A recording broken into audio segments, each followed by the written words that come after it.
द्वारा वन्य जीवों और मानव के बीच जो संघर्ष उसको कम करने का कार्य किया गया है। मेरे द्वारा जो लोगों में डर है कि जानवरों से मतलब नुकसान होता है उनको खत्म कर देना चाहिए, उसको कम करते हुए जानवरों को भी मैंने सेव किया है और मानव को भी मैंने सेव किया है। किस तरह से क्या किया? मैंने सांपों, जो लोगों में भय रहता है कि सांप आने से सांप को मार देते हैं, उसको बचाने का काम किया। मैं सिटी में जो जंगल के एरिया से बाहर आ जाते हैं जानवर, उनको मैं सेफली ले जाता हूँ और टाइगर रिजर्व में उनको मैं रिलीज करता हूँ। अच्छा, आप रेस्क्यू करते हो? जी मैडम, मैं 2018 से इसी फील्ड में काम कर रहा हूँ। मैंने बाढ़ के दौरान भी कई लोगों को रेस्क्यू किया है। मैं डिस्ट्रिक्ट अवार्डेड हूँ 2 बार, जो और अभी हाल ही मुझे वन्य प्राणी मित्र अवार्ड से 2 लाख के चेक से मुझे नवाजा गया था। 2 लाख के? जी मैडम।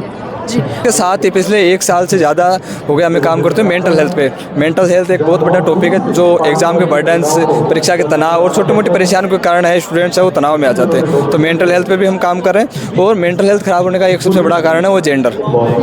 परेशानियाँ झेली जिनकी वजह से मैं अपने रास्ते से कहीं ना कहीं थोड़ा बहुत डाइवर्ट हुई, तो मैंने एक टारगेट लिया कि मैं अपने समाज में या मतलब मेरे क्षेत्र में जो भी ग्रामीण परिवेश की प्रतिभाएं हैं उनको खेल क्षेत्र में आगे बढ़ाने की मेरा मेजर गेम बैडमिंटन है और मैंने राजस्थान यूनिवर्सिटी से भी अपने राजस्थान का प्रतिनिधित्व किया और नेशनल लेवल पे मेडल भी जीत रखा है मैंने।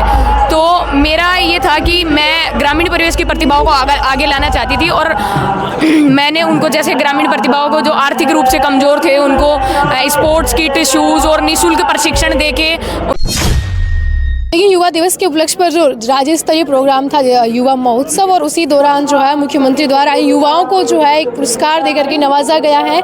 और जो युवा शक्ति है वो एक स्टेट हो या फिर एक नेशन हो, सबके लिए युवा शक्ति है वो बहुत ज़्यादा काम आती है। तो हमारे साथ युवा है। सबसे पहले तो युधिष्ठिर आपका नाम है, आपको पर्यावरण की कैटेगरी में ये जो अवार्ड मिला है, क्या किस तरह का बेहतरीन कार्य किया कि यहाँ तक पहुँचे आप? मेरे द्वारा वन्य जीवों और मानव के बीच जो संघर्ष उसको कम करने का कार्य किया गया है। मेरे द्वारा जो लोगों में डर है कि जानवरों से मतलब नुकसान होता है उनको खत्म कर देना चाहिए, उसको कम करते हुए जानवरों को भी मैंने सेव किया है और मानव को भी मैंने सेव किया है। किस तरह से क्या किया? मैंने सांपों, जो लोगों में भय रहता है कि सांप आने से सांप को मार देते हैं, उसको बचाने का काम किया। मैं सिटी में जो जंगल के एरिया से बाहर आ जाते हैं जानवर, उनको मैं सेफली ले जाता हूँ और टाइगर रिजर्व में उनको मैं रिलीज करता हूँ। अच्छा, आप रेस्क्यू करते हो? जी मैडम। अभी तक कितने रेस्क्यू? मैंने करीबन 1000 से ज़्यादा मैंने जानवरों को रेस्क्यू किया। उसमें सांप, अजगर, मगरमच्छ, सांबर, चीतल और भी बाज वगैरह कई जानवर हैं जो मैंने रेस्क्यू किए हैं सिटी से, और उनको मैंने मानव से बचाते हुए जंगलों में रिलीज किया है। क्या मानते हैं आपकी जो एक पर्यावरण और मानव के बीच का रिश्ता है वो किस तरह का होना चाहिए? देखो, एनवायरनमेंट में हमें बचपन में जो किताबों में एक सर्कल पढ़ाया जाता है, उसमें चींटी से लेके हाथी तक का सफर होता है। उसमें प्रत्येक जीव का एक अपना योगदान होता है। तो मेरा मानना ये है कि सबको जीना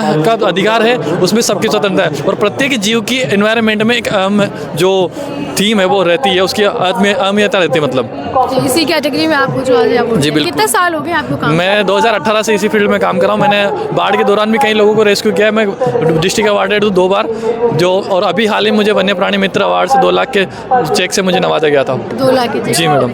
जी, बहुत शुक्रिया। हमारे साथ नितेश शर्मा है। नितेश, आप जो आपको यूथ आइकन अवार्ड मिला है, खैर अभी तो आप खुद ही यूथ है और ज़्यादा ही यूथ है कि अभी लग रहा है कि आप पढ़ ही रहे होंगे, तो किस तरह का क्या जो कार्य है किया इतनी कम उम्र में इतनी सोच को डेवलप करना? जी, पिछले 3 साल से 2022 से व्हाइट बुक नाम से एक संस्था स्टार्ट की थी। उसके द्वारा जो 12th क्लास के बच्चे, 10th क्लास के बच्चे हैं, उनके काउंसलिंग का हम काम कर रहे हैं। उनको इंडिया के जो टॉप यूनिवर्सिटी है, IITs है, NITs है, उनके अंदर एडमिशन में हेल्प कर रहे हैं। और बाबा साहब भीमराव अम्बेडकर जी ने कहा कि शिक्षा शेरनी का दूध है, जो पिएगा वो दहाड़ेगा। तो उन्हीं के इसी वाक्य को साक्षात करने के लिए, मतलब सिद्ध करने के लिए हम काम कर रहे हैं कि सभी को शिक्षा मिले। आपको जो अवार्ड मिला है वो किस कैटेगरी में? मेरे को उस शिक्षा की कैटेगरी में अवार्ड मिला है क्योंकि हम उस शिक्षण संस्थानों में बच्चों का एडमिशन करा रहे हैं। उसके साथ ही पिछले 1 साल से ज़्यादा हो गया मैं काम करते हैं मेंटल हेल्थ पे। मेंटल हेल्थ एक बहुत बड़ा टॉपिक है जो एग्जाम के बर्डन्स, परीक्षा के तनाव और छोटी मोटी परेशानियों के कारण है स्टूडेंट्स है वो तनाव में आ जाते हैं। तो मेंटल हेल्थ पे भी हम काम कर रहे हैं। और मेंटल हेल्थ खराब होने का एक सबसे बड़ा कारण है वो जेंडर का जो भेदभाव उसके कारण भी समाज में है, वो मेंटल हेल्थ की स्थिति है। आप इन सब चीज़ों पर काम करते हैं? जी, हम क्या मतलब सोचा अभी इतनी कम उम्र में ये सब चीज़ें सोच के इन पे वर्क भी करते हैं? नहीं, सोचने की बात नहीं है। ये मैं खुद युवा हूँ तो ये चीज़ें हमने फेस की है। हाँ जी, तनाव है वो हर युवा के कभी ना कभी लाइफ में तनाव का वो शिकार रहता है। कभी ना कभी उसको परीक्षा भी देनी पड़ती है।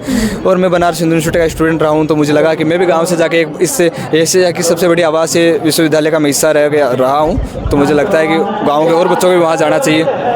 तो जो चीज़ें वो मेरे तक ही सीमित क्यों रहे, जानकारी मेरे तक ही क्यों रहे, और लोगों तक भी जाए। बहुत बहुत धन्यवाद आपका। बहुत शुक्रिया तनु, आपको इस कैटेगरी में मिला है सामाजिक सरोकार के आपने जो कार्य किए हैं, बताइए एक बार अपने बारे में। मैम, मैं जयपुर ग्रामीण से बिलोंग करती हूँ और वहाँ बहुत सारी ऐसी प्रतिभाएं थी।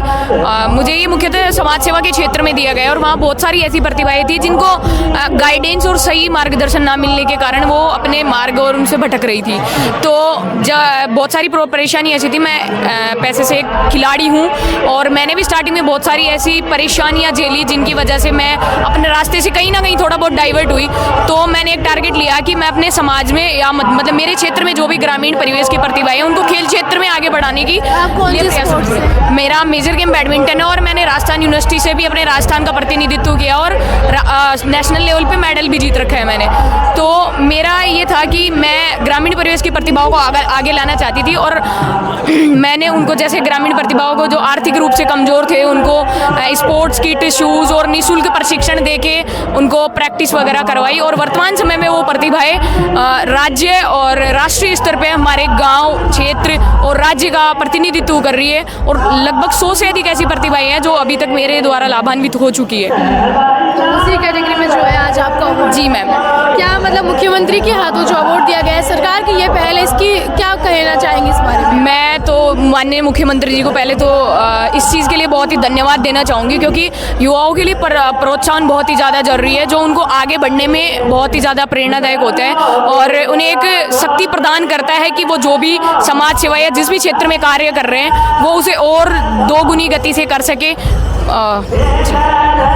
शुक्रिया। तो देखिए आया आपने देखा कि विभिन्न कैटेगरी में जो है यहाँ खेल विभाग और युवा मामले द्वारा जो अवार्ड है, यूथ आइकन अवार्ड देकर के इनको नवाजा गया है कि राज्य के उन युवाओं को जो एक और आत्मविश्वास उनमें जगे। और ये कार्यक्रम जो है युवा महोत्सव, राज्य स्तर युवा महोत्सव है वो यहाँ पर शुरू किया गया क्योंकि आज देखिए स्वामी विवेकानंद जी की जयंती भी है 12 जनवरी को और इसी अवसर पर जो है राष्ट्रीय युवा दिवस भी मनाया जाता है और राज्य सरकार ने इसी पर पहल करके जो राज्य स्तरीय युवा दिवस मनाने का सोचा वो कार्यक्रम जो है यहाँ पर आज उसका 4 दिन चला, आज उसका समापन हुआ है और विभिन्न कैटेगरी में अलग अलग अवार्ड्स देकर के इनको सम्मान है वो दिया गया है। सहयोगी दीपेंद्र के साथ में ममता, शुक्रिया।